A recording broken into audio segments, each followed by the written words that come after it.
Board. Okay, so now we are recording. I'm going to wait 3 or 4 seconds.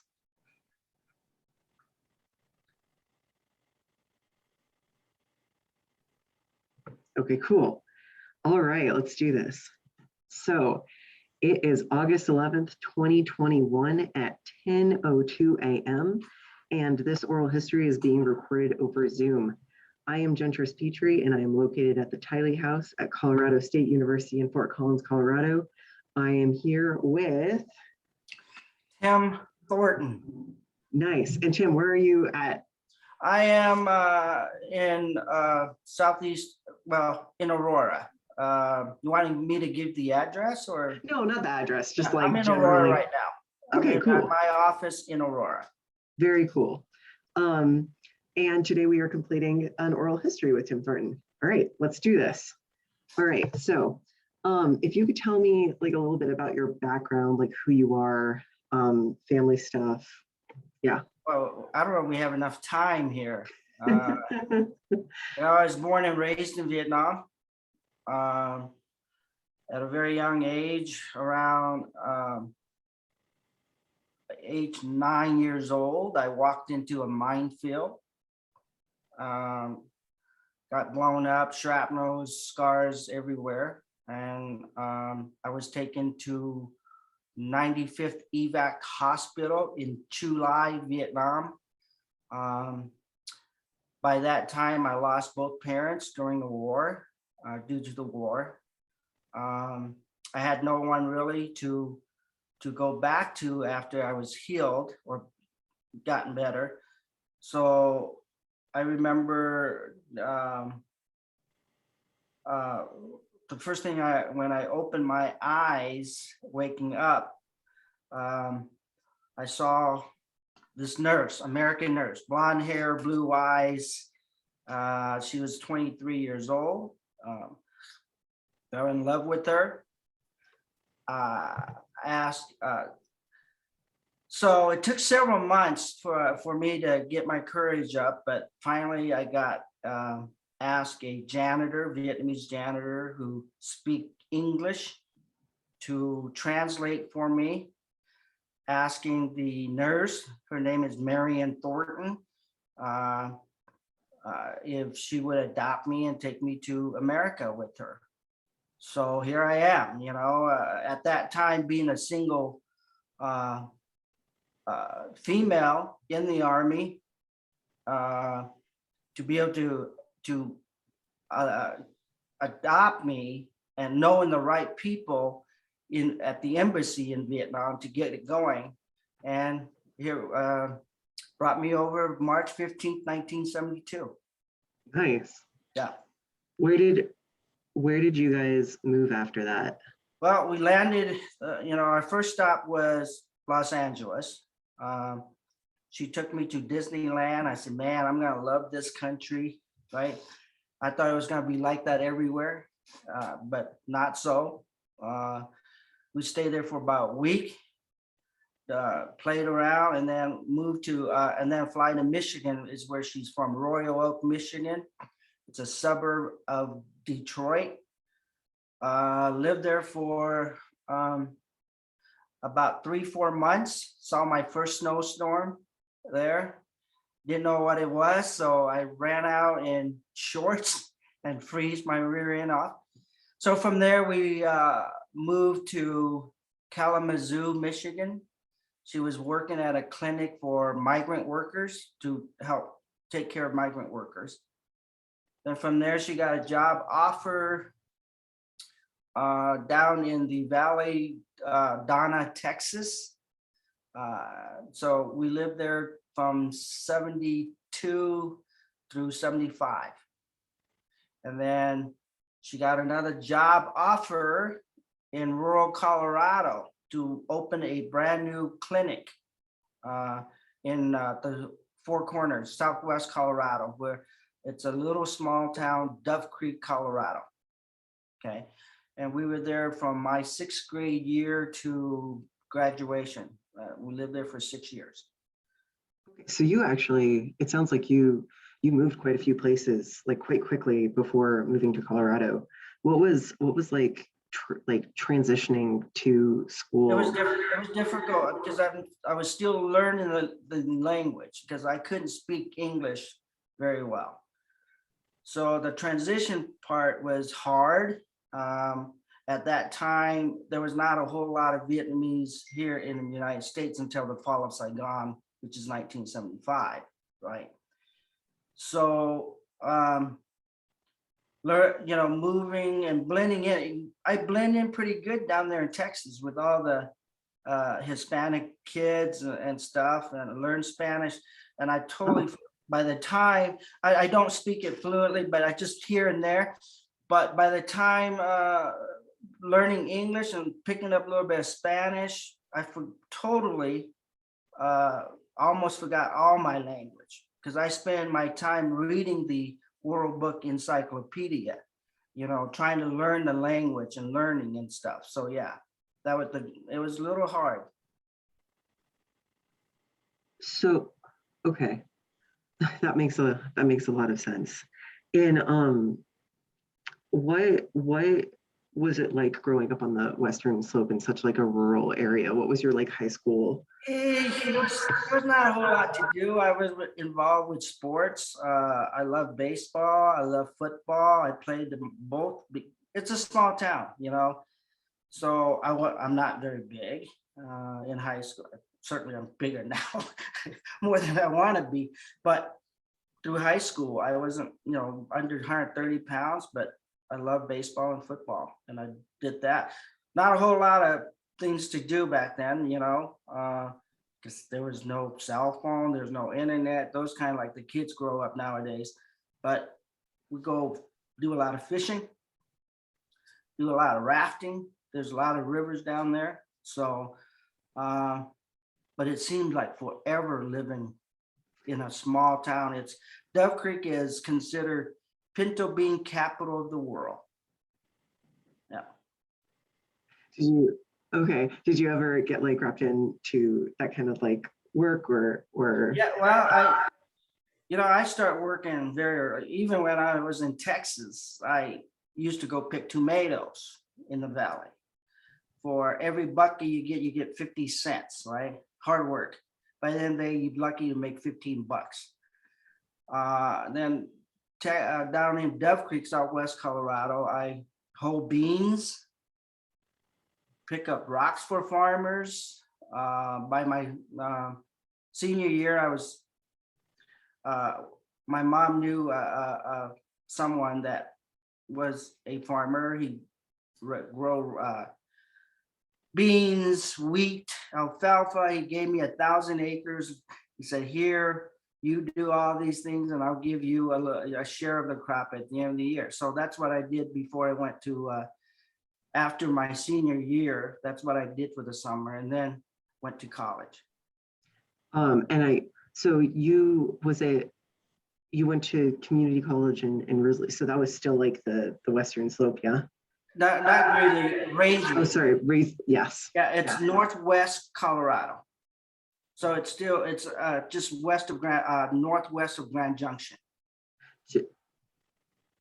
Just out of curiosity, did you do a lot of like outdoorsy stuff? Like, yeah, I fish and I hunted, and it was a small town, Rangeley. It was a community college. I got a little scholarship for baseball. Wasn't very good, but I played it, and then after 2 years, I transferred down to Metro State. So, what did you sorry, let me. No problem. Go ahead. When you got to community college, did you know what you were going to do? Like, did you know what major you were aiming for? Even in high school, I always wanted to be in the helping profession, whether it's human services, because my mom, I pay a lot of tribute and respect to what she did for me. So that was my thinking along the line that I want to be, when I grow up, I want to be in the profession of helping people. Yeah. So that's really set the tone for me as to what I want to do with my life, right? Did you ever work with her? I'm sorry? Did you ever work with her? Did I ever work with my mom? When she was running the clinic, I used to volunteer there, drawing blood. She showed me how to do blood, draw blood for people and weighing them and all that, do a little intake before she see the patients. But that's about it. I mean, growing up, since I've been in this field, no, I have not worked with her in terms like that, in that capacity. Okay. So then did you gain like a little bit more direction like once you got to Metro State? And is that's why you moved to Denver, or? Yeah, when I left, because JUCO, Rangeley was a 2-year school. Mhm. And I went up there mainly, I didn't really focus. I thought I was going to be a Major League Baseball player, right? Like everybody does. So, I took the basic general courses, right? But after baseball ended, transferred to Metro, and that's where, I went CCD, went to Metro State, and got my bachelor's degree in human services. What was your favorite baseball team? My favorite baseball team was the Cubs. Always been. I'm not super into baseball, but like nice. Yeah, Rockies are okay. I like the Rockies. I follow them, but the Cubbies growing up was my favorite baseball team. But also Houston Oilers, because when I lived in Texas, I had the opportunity to. My mom took me to a ball game at the Astrodome. Oh, nice. Which is no longer around. But my first game was the Tigers against the Dodgers back in 1972, that spring when I came to the United States. Yeah. So I fall in love with baseball right away, because that was the first professional sports I saw and attended. That was at the Tiger Stadium against the Tigers against the Dodgers, back in 72. That's pretty neat. Yeah. So, okay. So you're in Denver. How did you get into like disability and independent living? Well, I moved to Denver, and I started I had kids. I have 3 sons now. Okay, with my longtime, she was a little bit my wife, still my wife to today. We've known each other forever, right? In Dove Creek, that's where we met. Oh, wow. Yeah. So she's about 5 years to my senior, younger. Anyway, when I left Dove Creek and she's still there and all that, we kind of started everything kind of backward. We had our first child. She was pretty young. And so I was, trying to support a child and try to go to school. And, and so she was still living down there. So she moved up with me in 1987. Okay. Our oldest son was born in 86. So he was about almost 2 before he moved up and lived with me.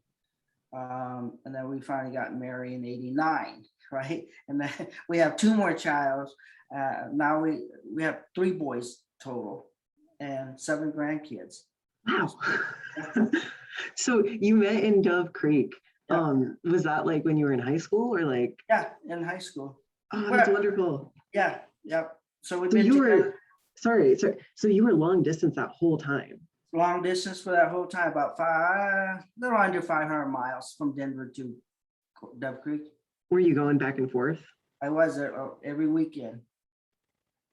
That's yeah. That's really cool. That's really cool. I was also in a long distance relationship, and I know that's really hard. So yeah. So when I was going to answer your question, how I got into disability, is that I was going to school at Metro, and it was my senior year. And I was looking for a place to do my internship. And back then, one of the employee, she's an advocate, Karen, I can't think of her name now, it's been a while. I wrote the light rail, and she was always, Atlanta's folks, always doing advocacy, and they were always on the news doing something. Oh, yeah. Right? Yeah. They were just out there doing actions at the state capitol, at McDonald's, at restaurant, because restaurants were not accessible. There's always steps, that people can't get in. So at one of the rally that they did, I think it was at a restaurant where they shut down the restaurant, and because they want to eat too, but they can't go in there and eat, right? So they made the owner put a ramp in there eventually, so everybody can eat there. So anyway, Karen was on the news, and I ran into it. I say, hey, I love what you guys do. I think it's great. I'm looking for an internship. And she gave me her card, and she said, come and talk to the director there. That was Mike Auberger, which no longer around, passed away, right? So I talked to Mike, and Mike was a quad. He became a quad by bobsledding when he was 17 years old. Oh. So he was a quad, and he moved out, I want to say, somewhere back, I can't remember what state. I want to say Pennsylvania, somewhere out there. I just can't remember. But he got involved with the DAP when he was 20, and very aggressive in what he do. And he became a director at Atlantis, and he gave me my internship. I was there for 6 months. They hired me as the office manager first. And then Mike, for whatever reason, Mike left. They let Mike go at Atlantis back in 2002. Yeah. And they want to know if I wanted to become the ED. I really didn't want the job, really, because by then I had 3 kids, and I want to be more involved with being the coaching them, doing things with them. But they did a national search to replace Mike, and they couldn't find anyone. And I was very surprised at that, because Atlantis is well known across the country. And I thought we shouldn't have any problem getting someone there. I think the pay was a little bit low. Yeah. To attract anyone. So after 9 months of searching, they said, Tim, we need someone in place. And I said, okay, I'll accept it. So that's when I became the ED. That was that would have been quite quickly then, like for you starting out to like work all the way to the top like that. Yeah, it was fairly quick. I mean, I did my internship back in 94, right? Like I said, I went to school, had to back out of school for a little bit just to raise the kids, pay bills and all that, went back to school. So my senior year was about 94, I think 94, 95. That's when I said, man, I got to go back, get my degree. And so I was off, and then I was hired after I graduated. So I was office manager for about 5-6 years, I think. 95, yeah. And then that's when, because I did everything. I mean, pretty much ran the place. Mike was always doing action. He's always gone doing something, So it wasn't nothing new. It's like I didn't have to learn anything. It was just I kind of flow right into the position right away. So it wasn't very hard. Okay. I want to get back to that, but I'm really curious. So you said that you ran into Karen. What year would have been also 94? 94. When I met Karen, I approached her we were on light rail, and I approached her. I said, "Hey, Karen, I love what you're doing. Like I said, who do I talk to be part of the team, to do an internship?" So she led me the way to Mike Auberger, and that's how it all happened. It's so poetic that you ran into her on public transit. Yeah. Well, I mean, people with disability, that's their way of traveling. I mean, public transit, and then I learned about all the history they were doing, how they started by Wade Blank, and all the things, with the nursing home, the Gang of 19. I don't know, you're familiar with the Gang of 19. I have 3 of them still alive with me as a client, right? Really? Yes. Yes. Who is it? I should be able to, I can't tell you that. Okay. Okay. I can't tell you that. Sorry. He's 81 years old. And then the other one,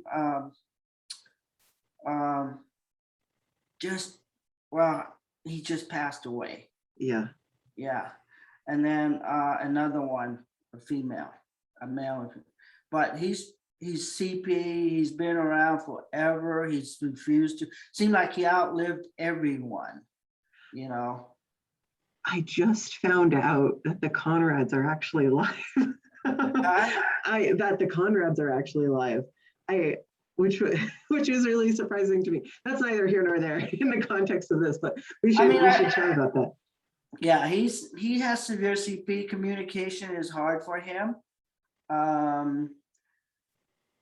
There's a lot of anxiety with him when he meet new people. He's spent more than half of his life in a nursing home. Yeah. And he was one of the Gang of 19 when Wade Blank was transitioning him out into the community and start advocating for all these Medicaid waivers that we have today in the state of Colorado, right? I don't know. I think Katie Hoffman is still somewhere. She was with Pasco Home Health Care, but I think they discharged her for whatever reason. And she went to a nursing home. And then Bobby Simpson, and then Bobby Simpson's roommate, who I have. And you probably might know that, I don't know. So anyway, that's who I have. And then, and then the home health, we had home health care as well. Yeah. It's just that the state come in, did an audit, and it was hard because when you believe in IL's philosophy, services, and mission and vision, you're gonna do things your way, and you're not gonna abide by government policies and guidelines, because we move mountains at Atlantis. We change a lot of different things, right? And we thought we were like Donald Trump, you're above all else, right? It's not true. So you're above the law, and we're not above the law. But we, in the end, it just didn't work out with the home health. Yeah. And that's why it's just, that's why the Gang of 19 went different, all over the place. And that was sad. That was sad to see, because they set the tone for everything that happened here in the state of Colorado, but not only the state of Colorado, but national issues, So, yeah. One question that I have about, because you mentioned the kind of the way that Atlantis functions within Colorado and how that's really complicated. My understanding is, so there's like the Berkeley model of independent living, and then there's the Atlantis model. Are they different? I've read from like Wade Blank that he was kind of like, we work within the system and kind of like try to blow it up. So they tried using the nursing home model, whereas independent living in Berkeley was kind of something else. So is that kind of, was that like a linear thing? Was that something that you guys kept going, or? Yeah, we took the Berkeley, or Wade took the Berkeley, those before me, Mhm. took the Berkeley IL model and just went beyond what they see, right? System change. I mean, Berkeley was not as radical as what Atlanta's folks believe in, right? We demand change. We're not going to say lip service is going to get us out of your way. Don't tell us until we want to see commitment. We want to see it in writing. We want to see it, happening. Not tell us it's the same shit, excuse my language, every time, right? Every time we see you, we're talking about the same thing. So you know what? We're going to be aggressive. Yeah. We're going to shut you down. So, I went on to DC about 9 times from the time I was there. I went to Chicago, went to Atlanta. I didn't go to Vegas, but I went to a few national adapt action, meeting Congress, meeting governors. Yeah. We went to Atlanta, right, back in 2009, I believe. The Homestead case was all happening there. So we went down to Atlanta because it was the anniversary of the Homestead case, and we shut down the Capitol. We demanded the governor recognize and changes their Medicaid services, because it's still happening today. The South is very limited in terms of services available to people with disabilities. The only options you have is more than likely nursing home, facility care, right? So we wanted the governor of Georgia to make these changes, recognize Homestead, and divert their Medicaid from nursing home to home and community-based services, right? So we wanted that to happen. They just still slow moving down there. Yeah. So anyway, that's one example, of doing national adapt. And another one is back in 2004. I'm getting old and it's been so long. Our state Medicaid director, Karen Reinertson, was going to cut Medicaid rates, right, for home health care. And we said, no, for CNA rates. So we organized. We got people from all over the state, from the it used to be 10 IL centers. It's only 9 now. But there used to be 10. Anyway, we got them all here in Denver, down on 17th and Sherman, state Medicaid office. And we camped outside for 2 weeks. Wow. I spent the night down there, got sprinkler came on it and I got wet, and homeless people steal our stuff. But we camped down there and demanded Karen to not decrease the rates for CNAs, because they do so much for our clients in terms of home health care. Yeah. And they were underpaid anyway. Yeah. And if they cut the rates, right, our clients would be in jeopardy, because they would have quit. So after 14 days of camping out in front of HCPF, Healthcare Policy and Financing, if you don't know what HCPF is, the acronym, in front of HCPF, and chanting. We wouldn't let them go, go in. We made it difficult and make them difficult for them to go home at night, right? But it was funny, Karen fed us every day with pizza. They ordered pizza for us and we met upstairs with her. We show her where to cut the rates. Yeah. So we saved the CNA rates from being decreased, right? Yeah. So that's how aggressive, that's how we make changes, because people, the advocates, the disabled community stuck their neck out. And I mean, we had people that they needed wound changes, but they say the hell with it. Yeah.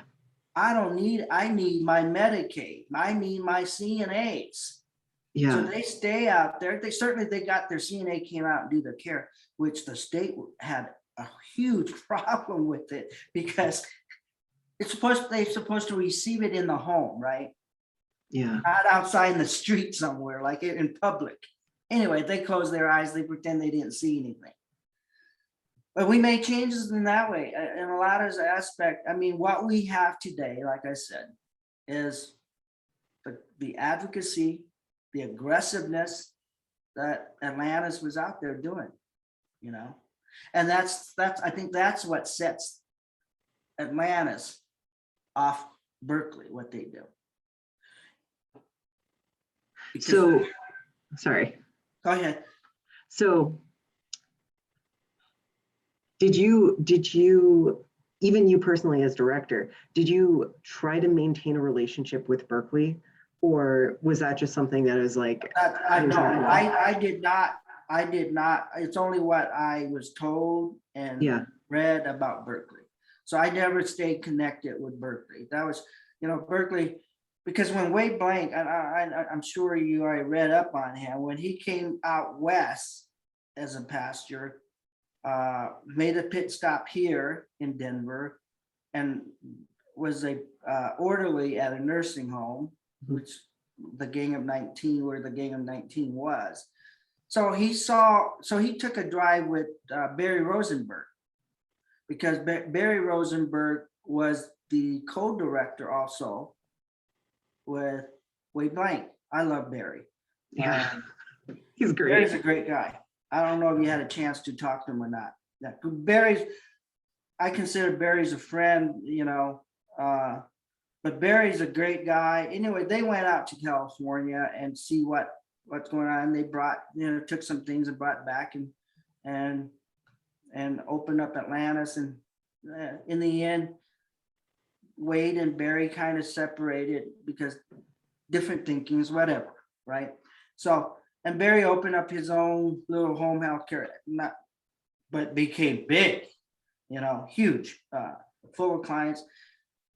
And then he focused on children's waiver, so that's what Pasco is. But yeah, that's Wade and Barry were together at one point. Yeah. So also, okay, so you described the movement like ADAPT as like an incredibly prolific reputation for being militant. Yeah, we were considered militant. Yeah, a lot of people call us militant, right? Did y'all ever work with other civil rights movements or other kind of cross coalition? Colorado, we work with Julie Riskin. I don't know you familiar with Riskin, and do we see eye to eye in what she does and what we do? Not always, but when we need an issue, or when we believe in an issue or view an issue in the same light, we will work together. Yeah. Right. So we CCDC, Colorado Cross Disability Coalition, we work with them. ADAPT has, when I left, has 48 chapters in 50 states, right? I don't know if there's more or not now, I don't really tune in with national adapt. I focus on local adapt. Mhm. But that's about who we work with. Because Okay. Julie was very aggressive in what she do, was in terms of civil rights,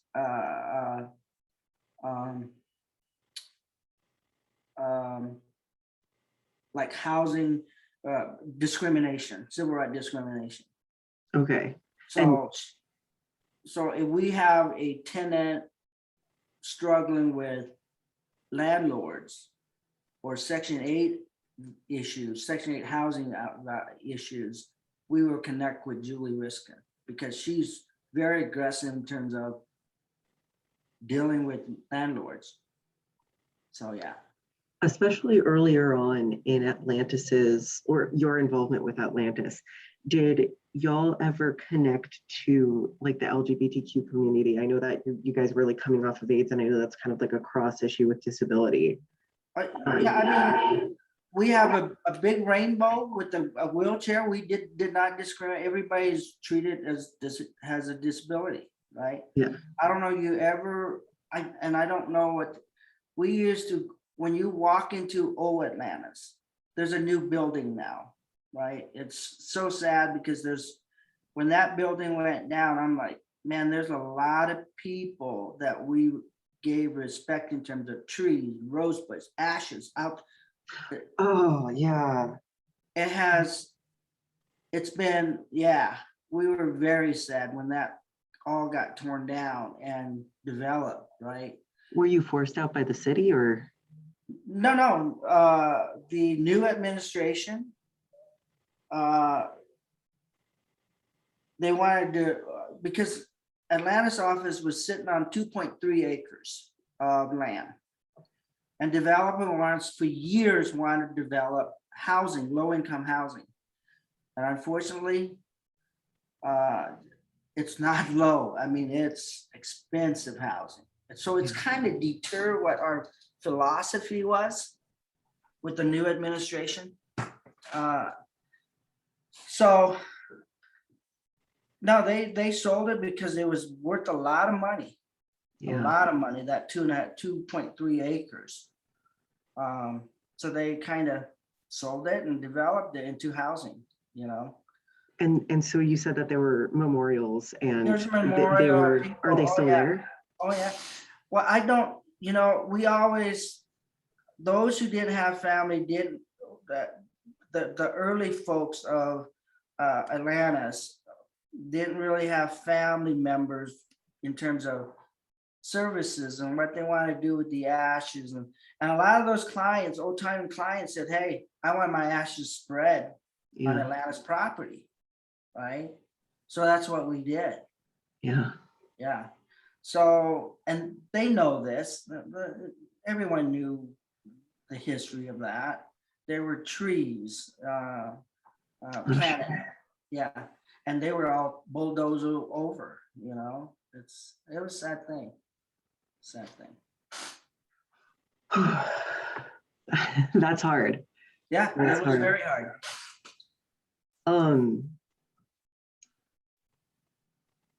So as far, I know you talked about the South, and I know I've talked to you a little bit about even Memphis before. Could you describe the process of inviting people over, how that connection was made? You know, LaTanya, I think I gave you LaTanya Reeves as the example, and quite a few other people. Through National Adapt, you have people meet in Washington, D.C., and they talk to Mike Auberger or other people here in Denver, what this type of services, type of Medicaid waiver that we have, and home and community-based services that we have. They were in awe what a difference between Colorado and the southern states, right? Because Wade Blank and the Gang of 19 fought for those home and community-based services redirecting nursing home dollars to home and community-based services, right?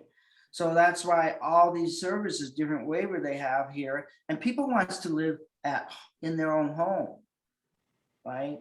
So through Adapt Action, people talk and say, God, I want to move to Colorado for the services. I want to live in my own home, you know? So they started the Underground Railroad, right? So LaTanya Reeves was one of the first to come to Colorado. She was in a nursing home. They came to Colorado. She came to Colorado, and there was a waiting period, right, for her to get on the Medicaid program. So she started that, and geez, still today, I have people calling from back east, southern states, say, hey, we're coming to Colorado. What do you know what we need to do? Right. So it's still happening today. What year was that? LaTanya came to Colorado back in 85. Okay. 85, yeah. So then when you joined in 95 and onward, did you have a role in like fostering that connection, or was that something? Oh yeah, we advocate that quite often. And even when I was still at Atlantis, people calling us, hey, I want to come to Denver. I like to be a client of Atlantis while we had home health there and all that. Yeah, we still promoting that and kept it going. What was the process of inviting someone over? But we don't really invite them. It's they come out and say, hey, I want to move to Colorado. What do I need to do? Yeah. Well, this is what you have to do. Because as an independent living center, we help them do independent living core services, ILC services. And there's a lot, whether help them fill out Section 8 voucher, fill out Medicaid application, doing a lot of different things, right? So they come there, our staff assist them with all these a myriad of different services that Atlantis provide.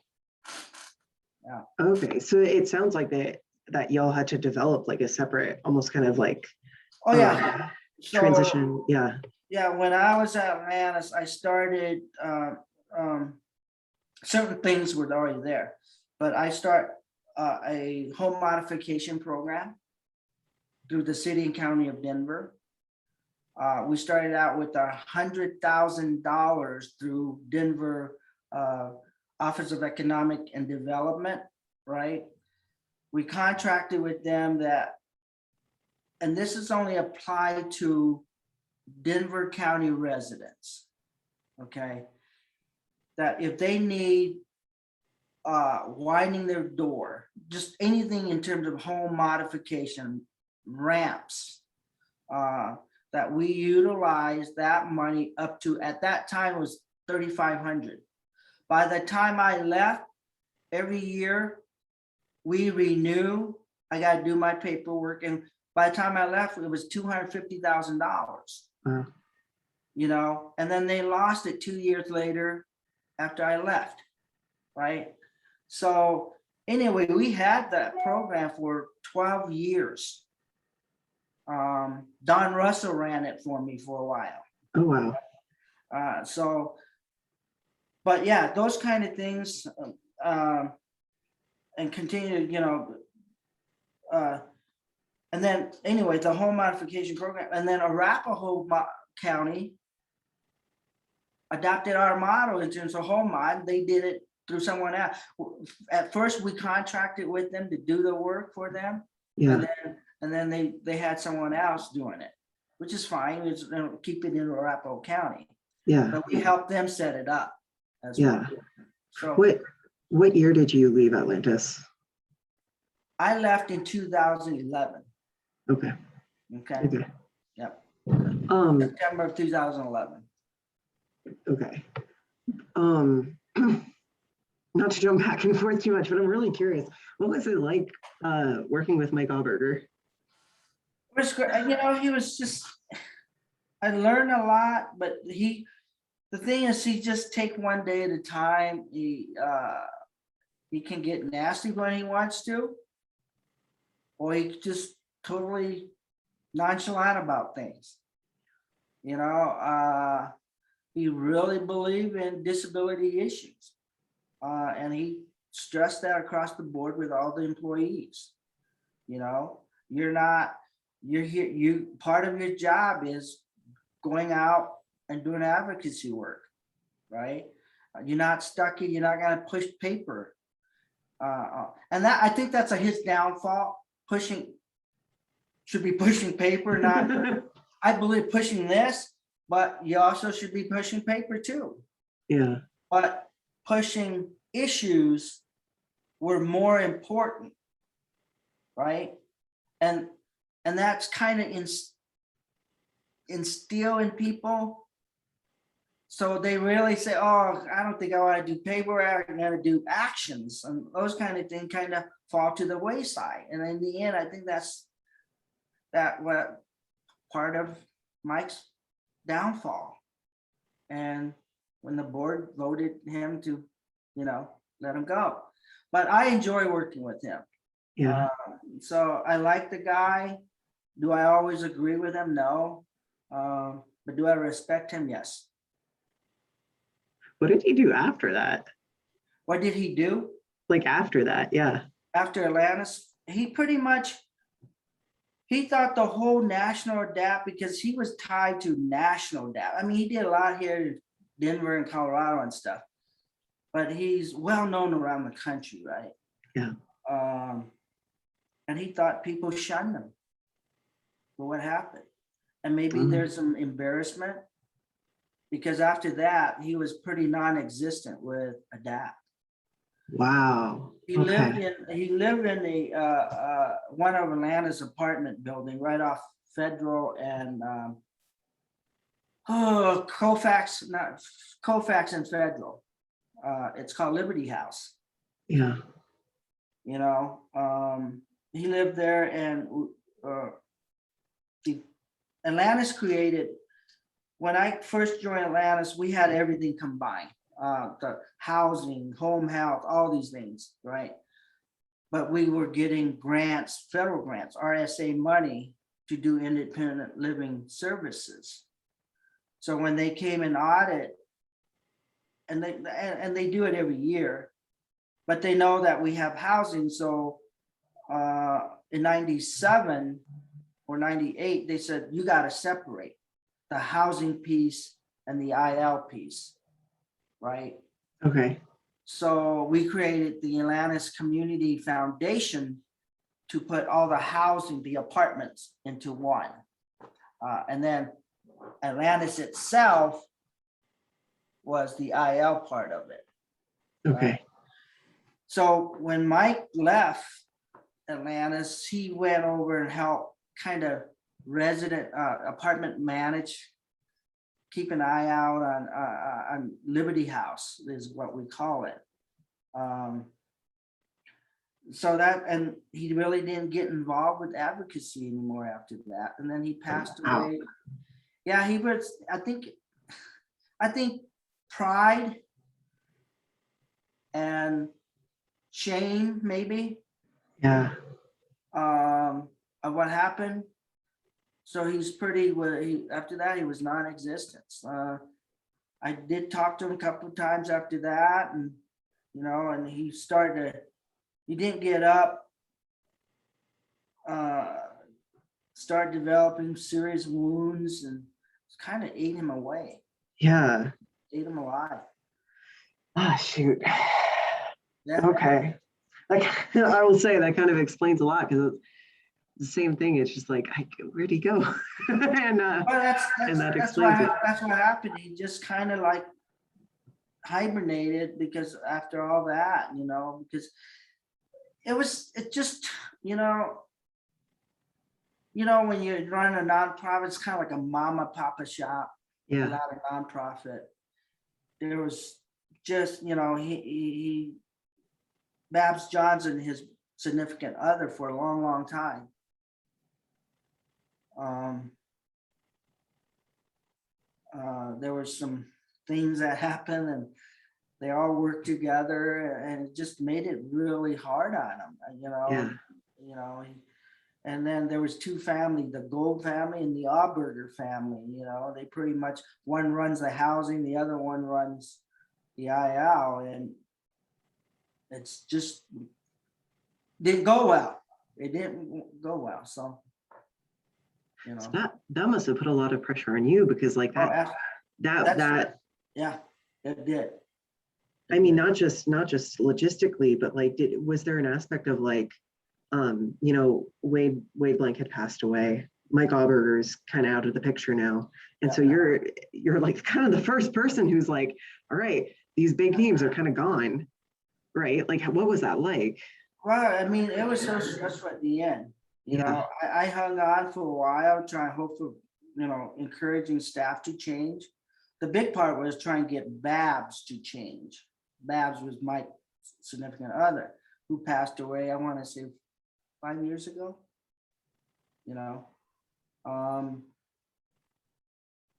Getting Bab to change and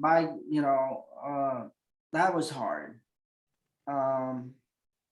So in the end, I couldn't get, because there were people there long before I was, and in the end, I can't get everybody to believe in certain things, that we got to make changes. We got to do things this way.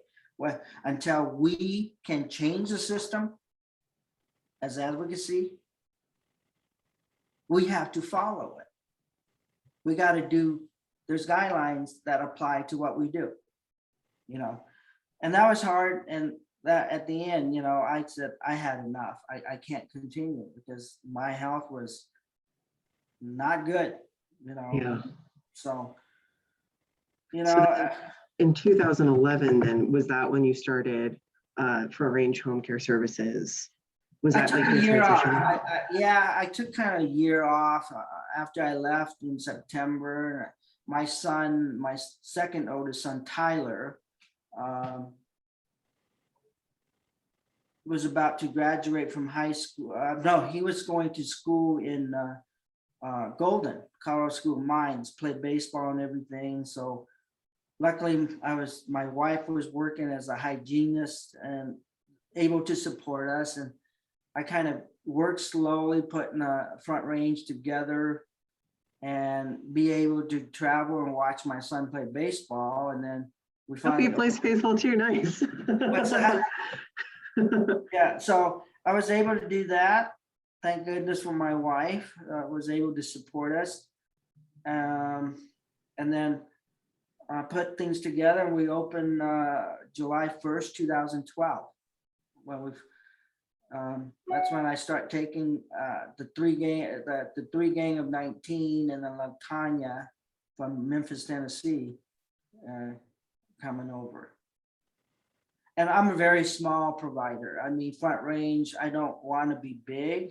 I'm not a money person. I want to make sure quality, not quantity. I never want to be, I don't want more than 65 clients. Yeah. Because I know Pasco has over 3,000. Oh, wow. I'm not into that. We do part of IHS. So when I was at Atlantis, we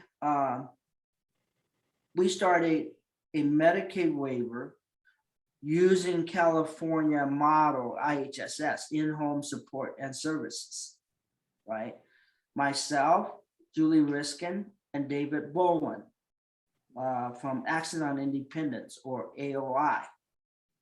Work with the state, develop this model. It's about consumer direction, which give consumer clients the responsibility to take charge of their care, right? So we developed two models: CDAS, Consumer Direction Attendant Services, Support and Services, and then IHSS, In-Home Support and Services. Two different models, but all geared toward the same thing, that give consumers responsibility in how to direct their care, receive their care, where they can get their care. Because before it was, you can't get services outside the home, Yeah. right? Now they can, under IHSS or CDAS, right? Because we want to promote client independence, because they want to go out and watch movies. They want to go out and eat. They want to do these things. But as long as their caregiver go along with them, help them these things, that should be allowed, right? Yeah. So that's I had my hand ties into that, to this waiver that, so I promote IHSS and CDAS all the time because I got my hands in it. I was part of someone making something happen in the state of Colorado. So the 2 waiver is doing well. A lot of people who does not want to go in a nursing home or who wants to come out of nursing home can be enrolled in this program. Yeah. These 2 options, right? So I'm very proud of that I have a connection in that. And I think it's, part of my, I don't know, legacy or whatever you want. I don't know. I have a legacy, and I never put myself in front of anything. I'm just part of the team that made it happen, On the point of that, kind of you pushing things forward, right? What would you say to people who, there seems to be kind of a public general consensus of people out of this community that, like, the ADA happened, it's stuck, right? And it's over, right? What would you say to that? Like, how would you express what has happened, and like since the ADA, and what still needs to be done? Well, since the signage of the ADA in 1990, I think there's a lot of great things happen in terms of with people with disability. It opens some doors, not all doors. I mean, there's still a lot of work left. I mean, there's still discriminations out there. And you can see discrimination comes in all levels, right? Whether it's with minorities, I mean, we consider person with disabilities or persons with disability are minority or LGBTQ, right? We're all minority, we're all as one group, and we're still fighting for certain rights still, right? I think it opened a door, it gave us a leverage, right? Whether it's we can sue or not sue or whatever, it opened a door for everyone that's in the minority category, right? But there's a long ways to go. It's still work to be done. I mean, we've seen this past 18 months of all the different things that's going on. We celebrate the ADA every year, July. This year was July 25th, I believe that we went. Yeah. Anyway, we still, it opened a door. It started something. I don't think we've got to keep working. We got to keep going. We got to keep push buttons. We got to do this. We got to do that. And it may take a lawsuit to get this going, to be recognized, or something drastically happens for someone to recognize it, that there's a lot of work to be done. I just wanted to ask you one last thing. So if you could take a single photo that represents your work, what would it be? What would it look like, and why? Like, if you could describe a scene in your life that would kind of represent like your kind of whole experience with this kind of stuff, what would you kind of land on? Well, I think, I'm fortunate to be part of the movement, which is the disability movement. I work for, or I was part of a team that has so much history in promoting challenges that happen for people with disability.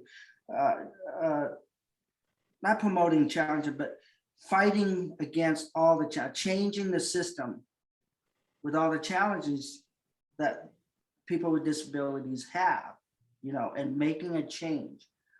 I think that's something I always look back when someday when I sit in my rocker or whatever, thinking, is my life fulfilled? Question that. Have I done enough to make a change? And I think I have. When I asked myself that question, I said, yeah, I was part of something, a part of a movement, and I helped make some changes. And going back, and it fulfilled my dream as to pay respect to my mom, but she gave me back in life. I think I passed that on, or played it along with other people's life. So that's something is I'm gonna remember. That's excellent. I really, really, really appreciate you doing this. No problem. Thank you so much. You're welcome. And if you have any other questions, give me a call or shoot me an email. Absolutely. I will likely take you up on the offer. All right, So thank you Gentry. so much. I'm going to stop recording now.